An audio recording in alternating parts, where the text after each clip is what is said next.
both surprised by the way we looked. The years had changed us too.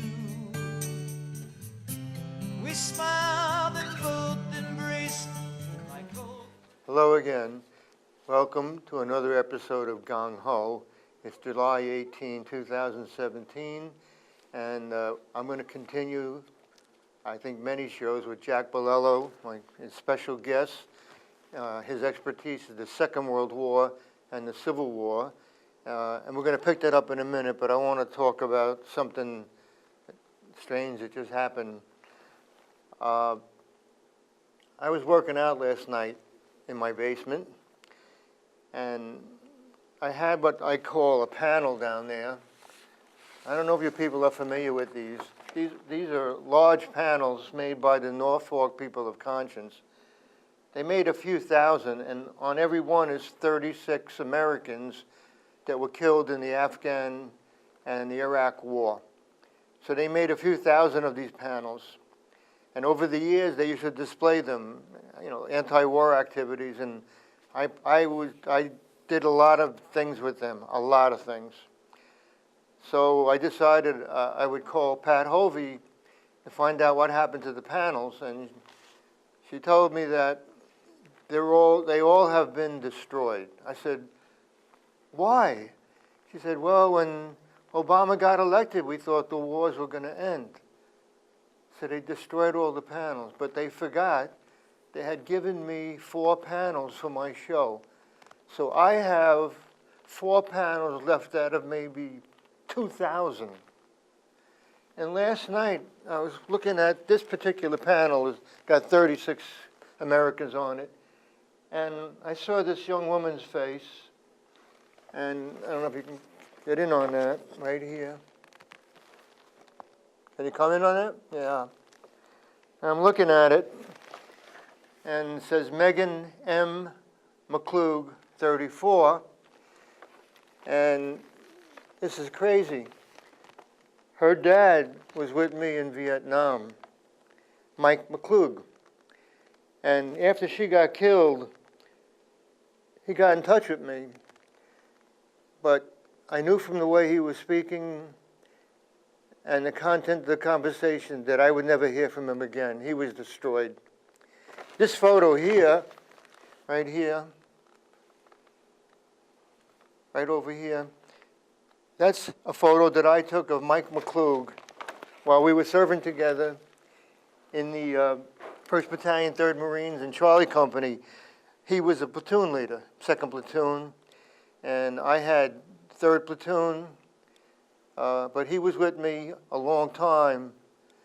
And his daughter, Megan, went to Annapolis. And when she came out of Annapolis, she followed her father. She went into the Marine Corps, and she went over to Afghanistan, and she made it to one tour, but on the second tour, she was in I guess a Humvee, and an IED killed her.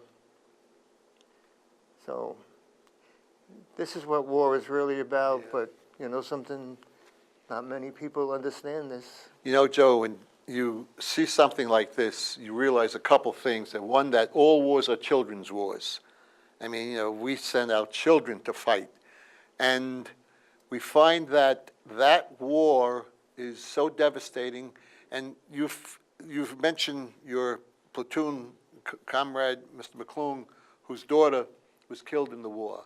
Well, in World War II, that was not uncommon. I mean, George Marshall, who was our Army Chief of Staff, one of the architects of victory, his son was killed by a German sniper in Italy. Excuse me. Alexander Patch, who was an excellent corps commander, his son Mac Patch, who was badly wounded in Italy, survived, came back to fight, and he was killed in the battle for France during the war. So this is something that fathers who served their country, only to see their sons go to serve their country and never to return forevermore. And now it's really heart-wrenching.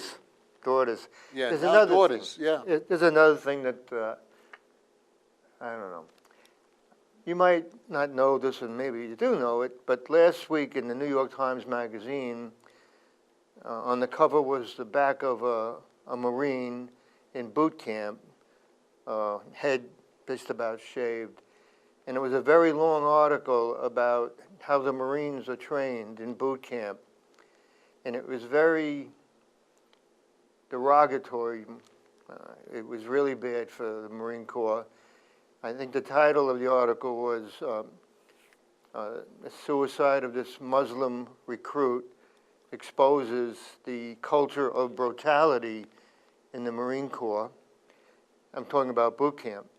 And the question was posed, can you make a Marine without beating him? And I know the answer to that. Of course you can.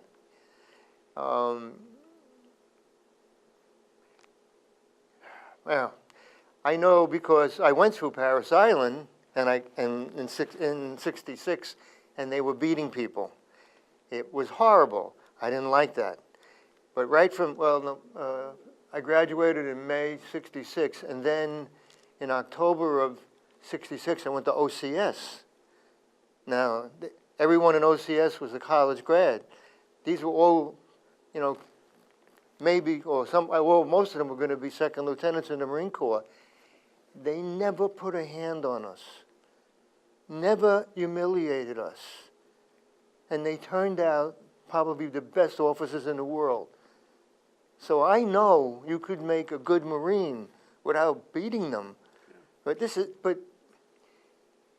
unfortunately, this has gone on in certain places in the Marine Corps for a long, long time. I thought they stopped it, but they haven't. Why am I talking about this? Okay, you see that article, but the next thing I see in New York Times is they're sending Marines back to Afghanistan to the very same place that they had secured and turned over to the Afghan government. This is ridiculous. This is hopeless. We're not going to win. We're just going to lose other people's children. I mean, other Americans' children. That's all we're going to do. And we're not going to change the outcome. It's tragic, and I'm starting to get, I don't know. All right. Well, in close to 15 years, Yeah. we're still fighting the longest war in American history with no end in sight. And if 4,000 additional Marines are going to change the outcome, I agree with you. That's How about not gonna this? happen. How about this analogy? The revolution, our revolution. Americans decided to, revolt against the occupiers, the British, and they threw them out, the most powerful empire in the world. They were deemed occupiers. Right. And we defeated them. What makes us believe that we're going to beat the Taliban or that the Afghan government is going to stand up on its own? It's never going to happen. Well, Afghan has been the center of conquest since the ancient Persians and Greeks, and the Russians came in the 80s, and now we are in, and no one has ever permanently defeated Afghanistan to any cause that we feel worthwhile. And I remember reading some accounts about the British. The British, They definitely destroyed the in British. the 18th century. Yeah. The British, and eventually they withdrew, as did the Russians. So we've been there for 15 years. And Iraq is basically another failed state. We don't know. We know that they're not going to be a viable nation state ever. I don't think. Yeah. And they're going to be controlled by Iran. And what's going on now is the Shiite are basically taking out their revenge on the Sunni. Right. That's what's going on. And we're fighting with the Shia. And the Kurds in the north seem to be autonomous, really have the government that really has very little authority over that part of Iraq. The Kurds are fighting for their own autonomy. This is current events. Yes, right. Oh, I don't know, maybe you've noticed that there's been a dog on the set. It's Eden. There she is. She'll be on the set probably every time. She's my companion now, and she's a really good companion. I had her out at ditch this morning, and she was in the water already.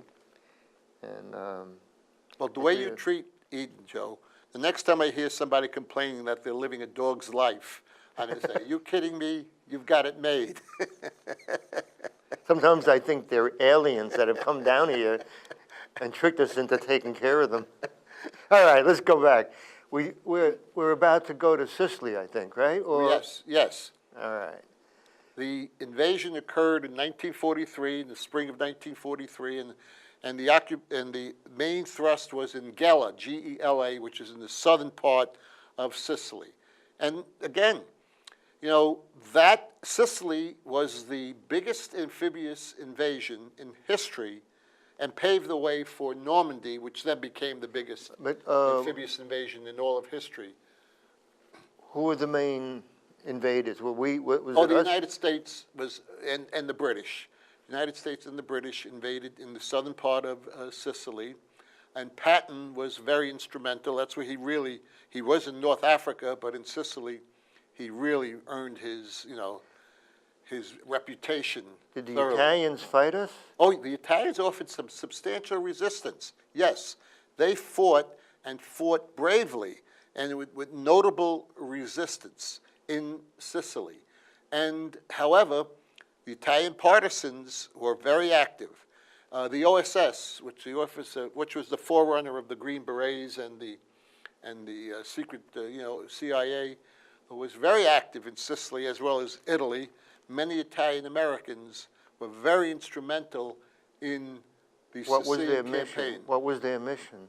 Their mission was two things. They dropped parachute behind German lines, or they landed on hostile shores in there to organize principally the resistance, the guys who were fighting the Germans and the Italians who supported the Germans.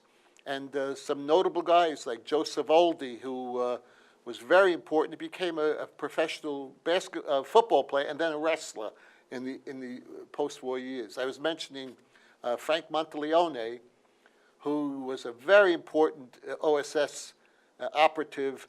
The reason I mention this is because his granddaughter is Tia Leone. She shortened her name from Monteleone to Leone, and she's the Madam Secretary in the TV series Madam Secretary. Oh, my God. So there were some very important and interesting So characters. what exactly would they do? Oh, Douglas Fairbanks Jr.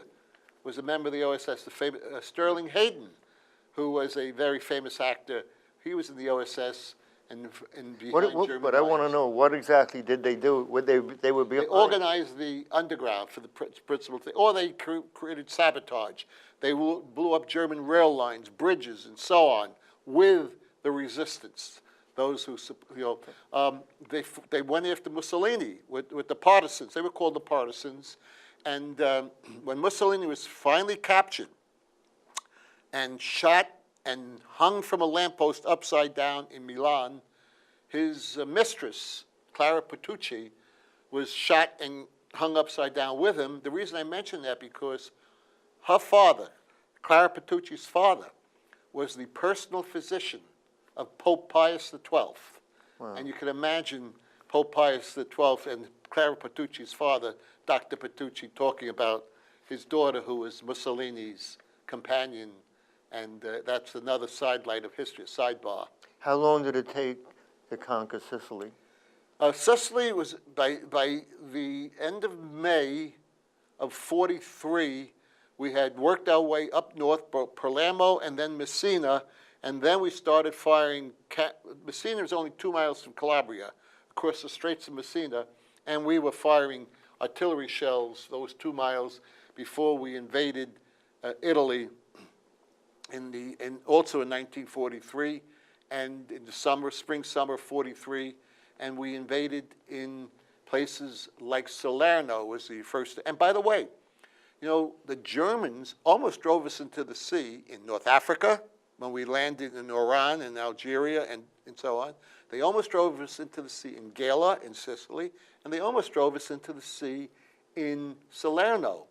And That's why the Normandy invasion was so important and so planned that, hey, there was a great fear. And they, again, it was no guarantee that we were going to be successful in Normandy because of the previous amphibious invasions. When we invaded Sicily, who had air supremacy? Oh, the Germans at the beginning. But by that time, little by little, American air supremacy is becoming more and more and more obvious and evident as we are starting to produce 50,000 planes a year. And by that time, by the time we get into the mainland of Italy, American air supremacy is becoming more and more evident. By the time Normandy, the German Luftwaffe was basically, neutralized, really a threat. Back up. What, Rommel's army, were they captured? No, Rommel got his great reputation in North Africa, called the Africa Corps. And he first was stopped in El Alamein by the British, by General Montgomery, Bernard Montgomery. But he then moved from Libya into Tunisia, and it took a brutal, the fighting was absolutely brutal in Tunisia, to the point that in the North African campaign cost something, and the Sicilian campaign cost something like 70,000 American casualties. We captured 225,000 Germans in the Sicilian campaign, including some of the top generals like General Arnhem.